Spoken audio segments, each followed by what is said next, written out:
Hey, good morning, everybody. My apologies for Wednesday. I hate this in class. So I do want you guys to know I'm still not feeling great, so don't come up here. Paula and I have the same thing, I think. How are you doing?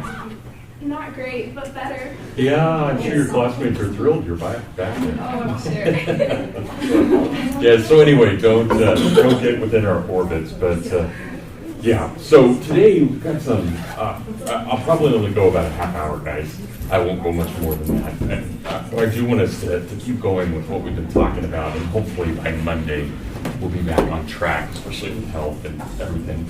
So, if you guys remember, as we talked about on Monday, we were talking about what was going on with what we call the Great Awakening and the Enlightenments. So today what I want to do, I want to talk a bit about the Enlightenments and what those Enlightenments mean, and then we'll come back and look at the Declaration of Independence. So I think I had asked you guys for Monday to make sure that you've read the play.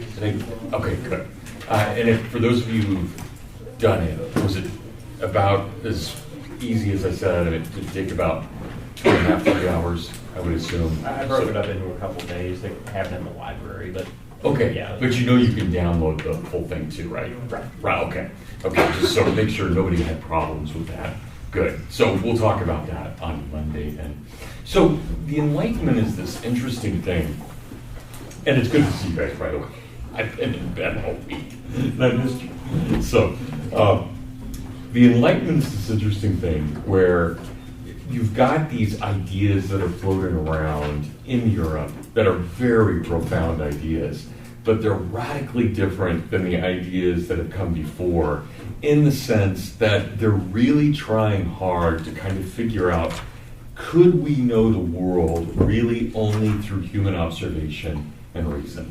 And that's what they're trying to do. Good morning, Isaac. So they're trying to figure this out, and they're trying to look at a system, or at least a society, in which not everything is absolutely tied to an understanding of theology or religion. So you can imagine what the disagreements with that would be, especially when you have something like the Enlightenment happening at the exact same time as the Great Awakening. These are really radically opposed in all kinds of ways.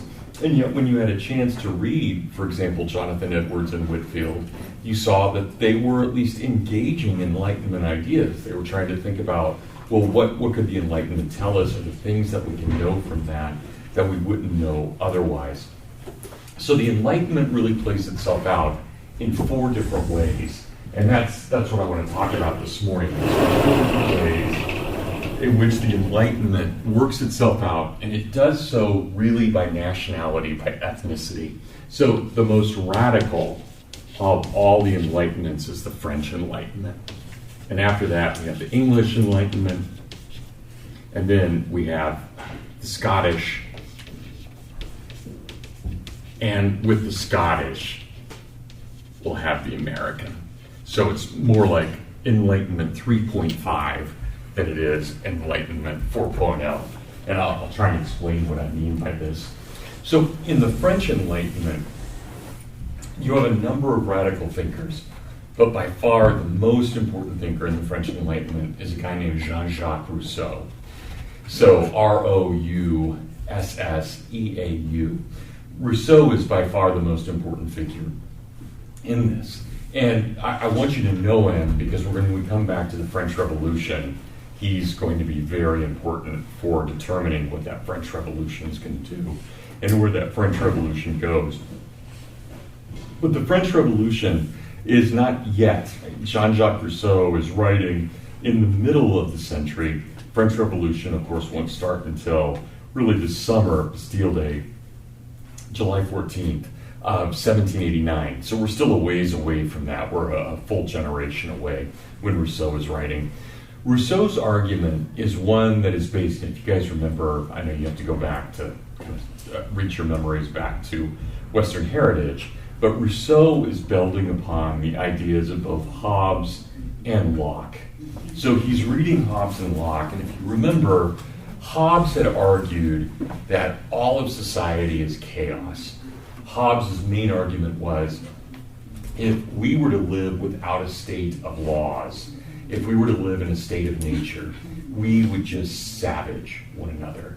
We'd eat one another, we'd kill one another, we'd mutilate one another, we'd steal from one another. It would just be a war, as he said, a war of all against all. So Hobbes's argument is that for an effective society to exist, we have to collectivize. We have to become one body. We become the Leviathan, in which we are all one and equal within this society. We all give up our rights. And we do this because the alternative to it would be just this constant death and destruction. Right? Life would be nasty, brutish, and short, where we would just eat one another, cannibals all. So the only alternative is for all of us to collectivize, to become a community in which we're all equal. Now that community can take on a lot of different forms. It could look somewhat democratic. It could look somewhat totalitarian. It could be both democratic and totalitarian, most likely at the same time. But it's this kind of collectivist society in which we fight. But his student, John Locke, had argued that if we were all thrown into a state of nature, we would generally all get along with each other. So just the opposite of Thomas Hobbes' teacher, John Locke argues, if we were just to get rid of all the rules, we would probably get along with one another because it's in our self-interest to get along with one another. It benefits us when we work together and we recognize the advantages of working together as opposed to fighting one another. And so what we need in a society, John Locke says, is a kind of bringing together of everybody, but not a collectivism. We don't need what Hobbes wanted, where we're all this Leviathan. Instead, we all come together and we give up just a very few things. Maybe some taxes we pay, maybe we give up just a few of our freedoms, but we do this so that we can all gain a lot, a huge amount that we gain out of this. And Locke says it's natural that when women and men, when we deal with one another, that we do so in a way that is commensurate with not harming one another. So basically in a society, we can kind of do whatever we want as long as we don't harm another person. And therefore what that means is we live in what Locke would call a natural, or, and here's the important term, a negative way of thinking. So for Devin to be fine, I don't have to do anything. I just have to leave him alone. That's my negative. And my negative is I don't have to act. I just have to restrain myself from doing harm. And therefore it's a negative. So sometimes we call what John Locke argues for natural rights, and sometimes we call them negative rights, because they're rights that exist without us having to do anything. He will have all the life, liberty, and property he needs by me doing nothing. That it's already inherent in him. Okay, so along comes this Frenchman. So you've got Hobbes, state of nature is horrible, Locke, state of nature is great. Two very different ways of approaching the world.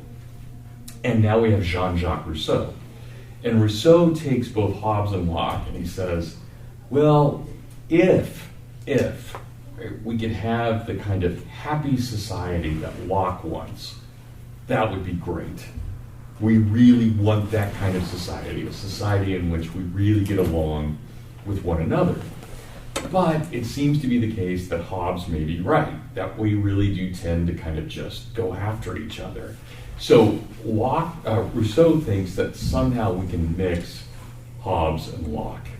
We can take the idea of all of us being one body in which we surrender everything we have, but once we've done that, we all become kind of equal individuals to one another. So what Rousseau argues is that for any of us to have any kind of rights or effectiveness in society, we enter into a society and we give up everything that we've ever been, everything that we've hoped, everything that we bring to the table. So you don't come in, and this is how he puts it. If I were to present myself, you can imagine 52, I've been teaching for 20, 25 years, I've got all these kids. Basically when I walk in, I carry all that with me. But Locke says you leave, or Locke, sorry, Rousseau says you leave all of that at the door. So what do? I come in stripped of all my experience, stripped of all my talents, but also all of my bad things that I do. I'm basically left shivering and naked in front of, meaning metaphysically naked, in front of everybody. And we all do that. We all leave behind what we take with us.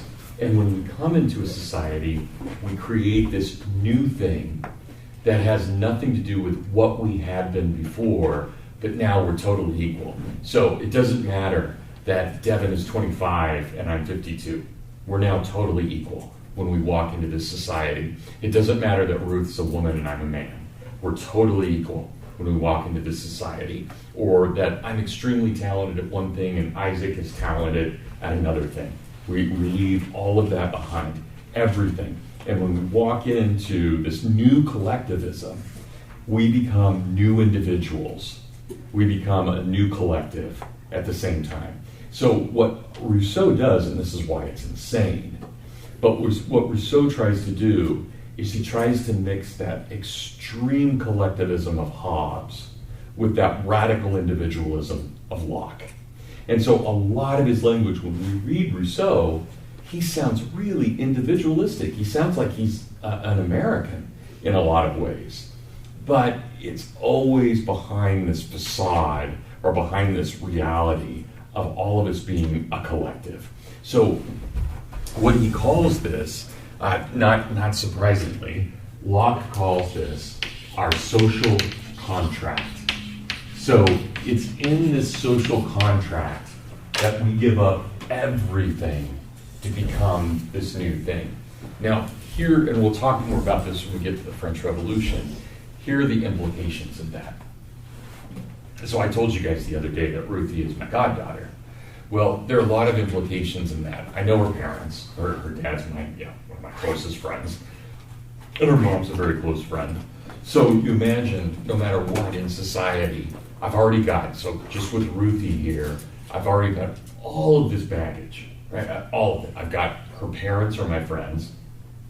I've got the fact that I was there on the day she was born. I've got the fact that I've known her now for 20 years, known her very well, seen her grown up. I know all of this. And what Rousseau argues is we have to forget all of that. And so his notion is if, for example, we wanted for someone to be Ruthie's godfather, we'd start over again. So what would happen? Well, for her dad and I to have the close friendship that we do, we have to go to the collective. Can Paul and I be friends? Let's say they say yes. Okay, then we're friends. Can Paul and I become Catholic? Because that's now subordinate to the whole, right? Our religion. Okay, reluctantly we'll let you become Catholic. Well, I would like, Paul saying to me, I would like you to be the godfather of my daughter. Well, we have to ask the collective again. And so do you guys see how inverted all of this is in what Rousseau is saying? Everything that happens in society must happen only because the whole group of individuals agree to it. That's what he calls the social contract, or another term he uses is the general will. So we get the will of the group. So in other words, nothing that my godfathership over Ruthie had to do, never did we go seek permission from anybody. Paul and I became friends. Paul asked me to be godfather over his daughter. We both happen to be Catholic. We both go to the baptism, and I become her godfather. It was all spontaneous. Right? Everything was freely chosen. But Rousseau says you can't do that. You have to invert it all, and only when we have the whole group agree can those little things happen with him. So that means everything. I could not marry my wife without permission of the whole. I could not teach at a college. I could not form a college. I could not form anything without permission of a whole. So that's the radicalism of the French Enlightenment, that it still wants this kind of individualism, but it's an individualism without history. It's an individualism without anything that we bring to the table except our kind of raw, naked self. Does that make sense for everyone? Okay, And, yeah. and that's Apollo. what Rousseau was talking about, that collective. Right, that's the general will or the social contract for Rousseau. Okay. So that's what he's trying to get at. And we'll see that play out in the French Revolution, that idea. So the French Revolution is the idea that you get everybody to agree to something. The American Revolution is we just do what we want. And then we kind of work together with other people who did what they wanted, and we figure out how to make it work together. But it's all kind of spontaneous. So it just happens. Right? Nobody's directing it. It just happens. Just circumstances, right? Yeah. So that's the radicalism of that Enlightenment and what's going on with the French. Right? English are much easier to explain. Much easier. I can do it in less than a minute. So French are hard. English are easy. The English Enlightenment basically says, and the main guy who's the head of the English Enlightenment is a guy named Jeremy Bentham, a really interesting guy in all kinds of ways. If any of you ever go to the University of London, you can still see Jeremy Bentham.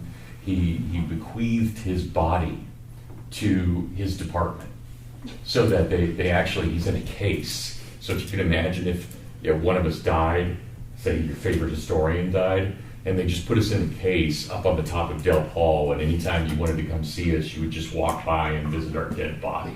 You can do that with Jeremy Bentham. Bentham wanted his body on display forever, so he's just in a glass case, preserved, but he's in a glass case up in the department in the University of London. So these are interesting people. Still interesting, right? Long dead, still interesting. But Bentham's idea was that everything in society was based on what we would call, and if you guys have had economics, you would at least know this, everything is based on costs and benefits. So what we are as humans, we're calculators. We walk around and we calculate. Do I want to be friends with Apollo? Well, there are these advantages to being friends with Apollo, and then there are these real disadvantages to being friends with Apollo. And my brain weighs it.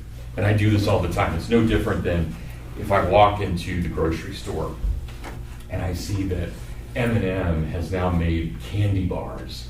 By the way, have you guys seen these? These are like the most glorious candy ever made. Incredible. Right? M&M's already the best candy, but these are candy bars of M&M's. They're incredible. Okay, so but you walk in and unfortunately they're $1.79 at Kroger. Or fortunately, if they weren't like that, I would probably have a different waist size. But they're too expensive. And I've only bought 3 since they came out. They came out sometime at the end of last year. I've been rationing because I don't want to spend $1.79 for a candy bar, even though it's the best candy ever made. And that's, Bentham says, that's what we do all the time. It's not just when we buy something. We're constantly making decisions. Oh, do I want to sit with that person at the cafeteria or not?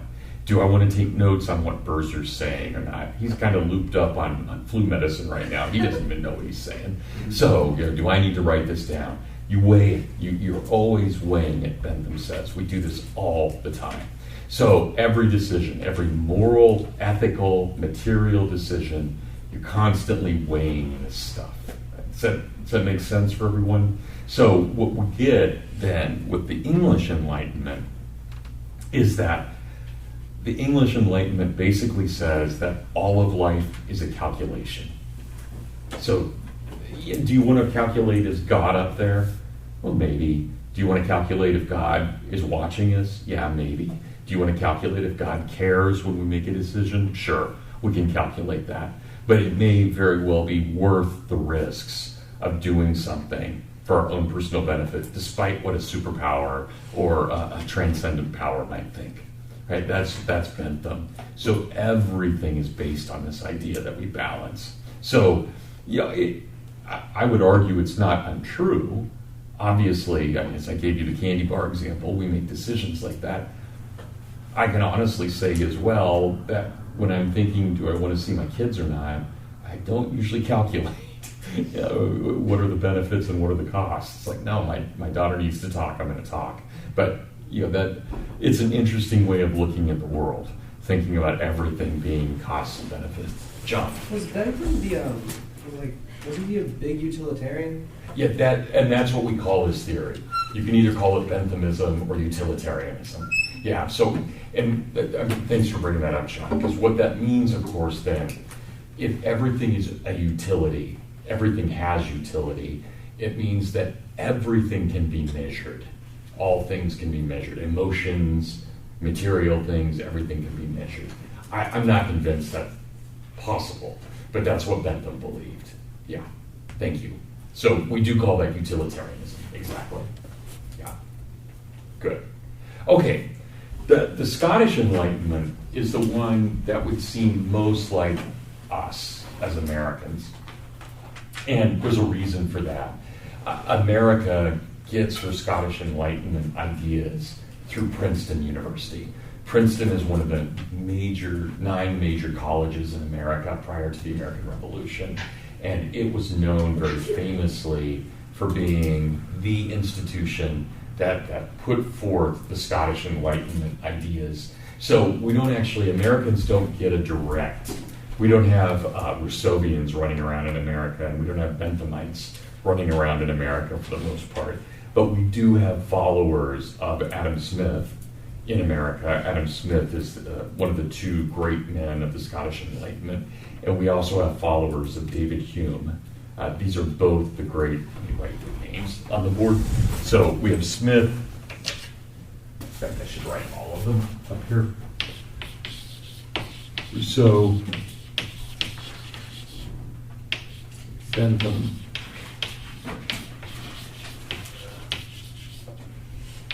Smith,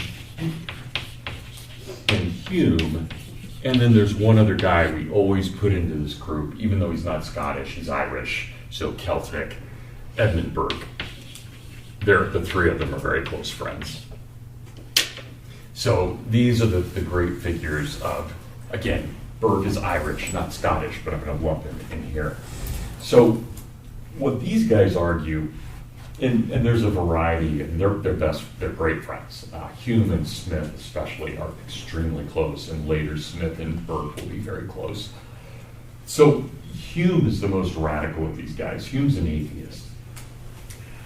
And as I hope you understand, being an atheist in the 18th century is crazy. I mean, we accept it now, but it was not acceptable in the 18th century at all. I mean, this guy was weird for being an atheist.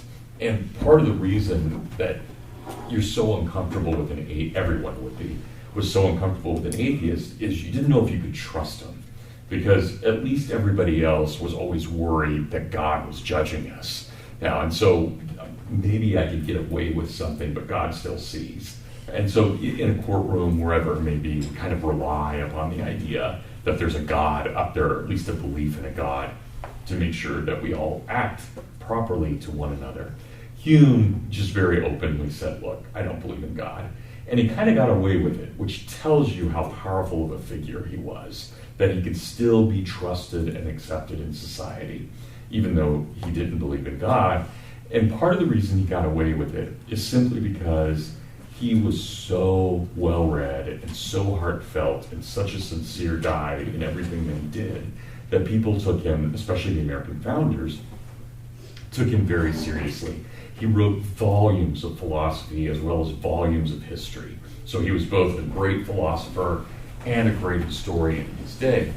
Smith comes out of a Scottish Presbyterian family. We don't know how sincere he was about his faith. He definitely never professed atheism, but he wasn't real blatant about what he professed either. And Smith is, anybody know any personal stories about Smith? I'll tell you one. This guy was just, he lived in his mind so much that he is the kind of ultimate absent-minded professor. So there's a very famous story where after a class, several students wanted to keep talking to him. And he, by the way, we remember him because he wrote a book on economics, but he was actually a philosopher. His book on economics was just something he kind of did on the side. He was really a moral philosopher. He was probably one of the 2 or 3 most famous philosophers in all of Great Britain during his day. It was a really big deal. Moral philosopher. And there was a day after he was giving a lecture, and his students were walking with him across the quad, and there had just been a rainstorm, and Smith tripped, and because he wasn't very coordinated, he wasn't very graceful, he just tripped, and he fell into a puddle of mud. And the students were all, "Oh my gosh, Professor Smith, are you okay? Okay." And he just brushed it off and laid there and kept lecturing to him. Right? That's what this guy was like. Right? And he went on for like another 10 minutes. So this is the kind of famous story you get from these people, how brilliant they were, but just out there in all kinds of ways. Okay, so what do Smith and Hume argue? All of what Smith and Hume argue is that we can understand one another. So it doesn't matter if I'm talking to Hannah, or if I'm talking to Caitlin, or to Stephanie, it doesn't matter, to Grace. Whenever I talk to someone, whenever I meet somebody, what I instantly do, these guys say, is I create what's called an impartial spectator. That is, I try and identify with what the other person is thinking. So when I talk to somebody, I create in my imagination an image of what's going on. And let's say that I talk to Hannah, and she tells me, "Oh, it's been a really rough week.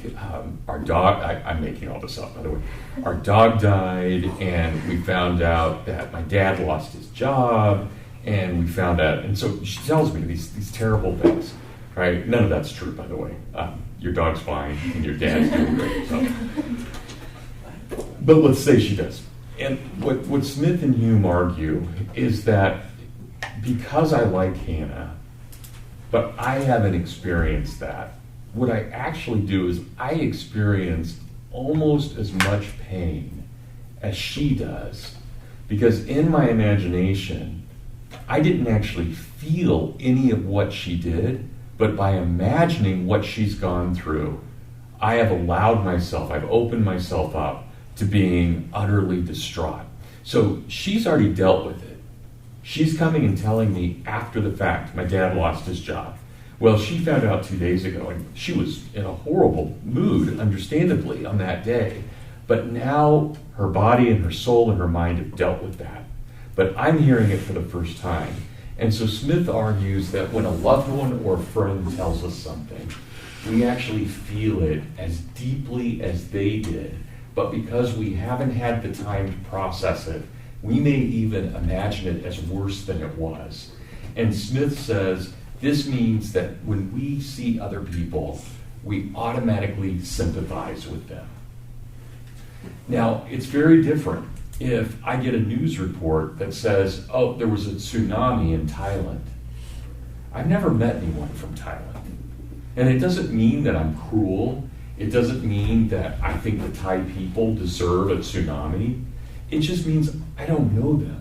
And so if you tell me 300 people were wiped out today in a tsunami, I can say, "Oh, that's horrible," and mean it. But it's totally different than me knowing Hannah and having this one personal setback. Because when I'm told that these people in Thailand I've never met have this problem, it remains an abstraction. Oh, they're humans, I feel terrible for them, this is bad. But with Hannah, I know her. I know her dad. I know what she's going through.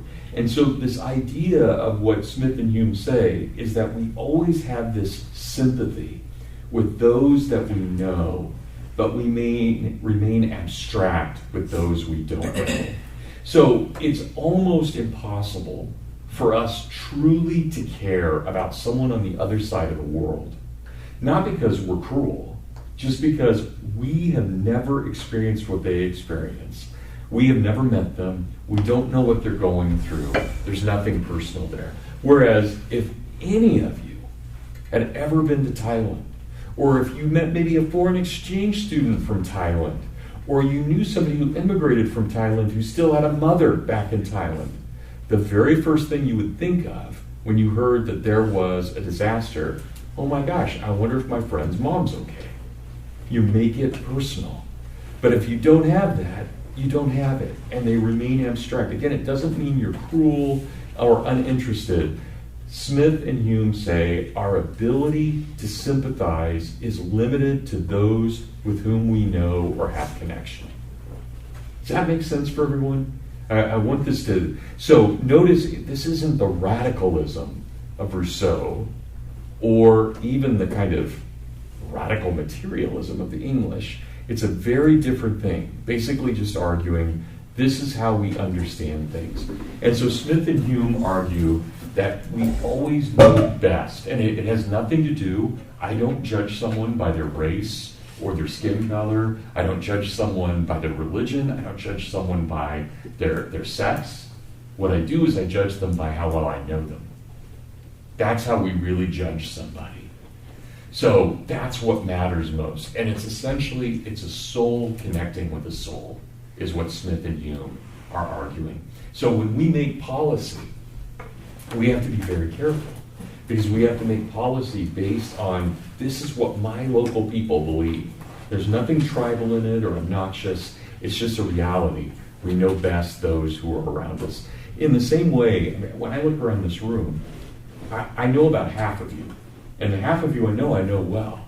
But the other half of you I've only seen since the very beginning of the semester. I will think very, very differently of you in April than I do right now. And it's simply because we've got shared experiences together. That's what Smith and Hume are arguing. This is how we get to know each other. We have these shared experiences.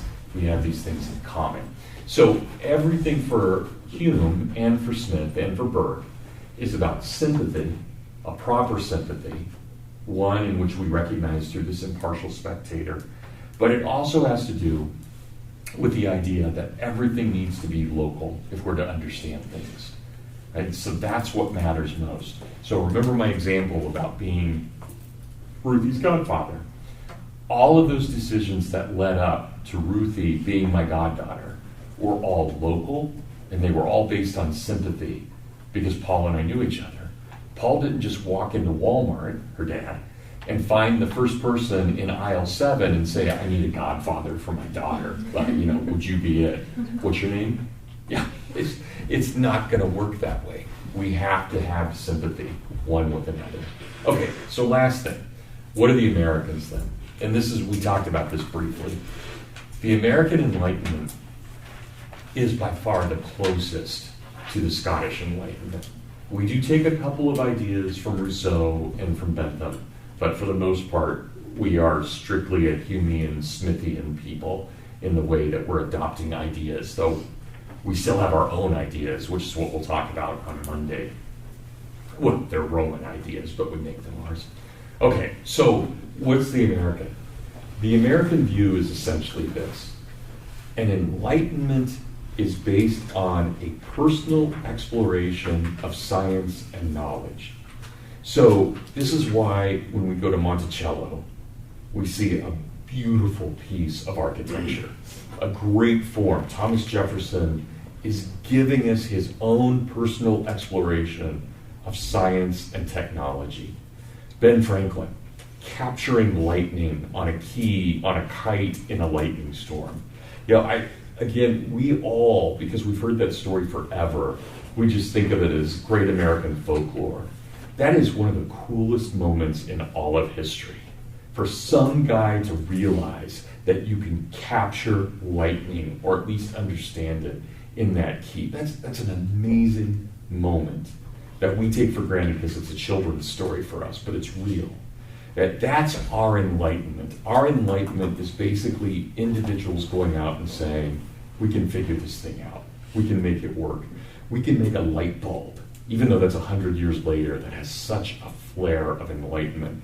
I can build a Model T. Why? I'm an American. I can do that. Right? Henry Ford doing that thing. Or my favorite example at the time, Lewis and Clark. Right? Nobody's ever gone to the Pacific from the American East Coast. We're going to do it. Doesn't matter how long it takes, how many men, how expensive it is, we're going to do it. And they do it. And they give us a map of the United States. And they do it in 2 years. And they lose one guy. And they've got 56 people with them. And they lose one guy, and it's because his appendix burst out in the middle of Nebraska. Well, And can you imagine? I wouldn't want to be on I-80 when my appendix burst either. That's not good. But that's it. I mean, these guys were gone, terra incognita, for almost 2.5 years. They make it. That is Enlightenment thinking. That's really cool. It's really great on the part of the Americans. So ours is very personal.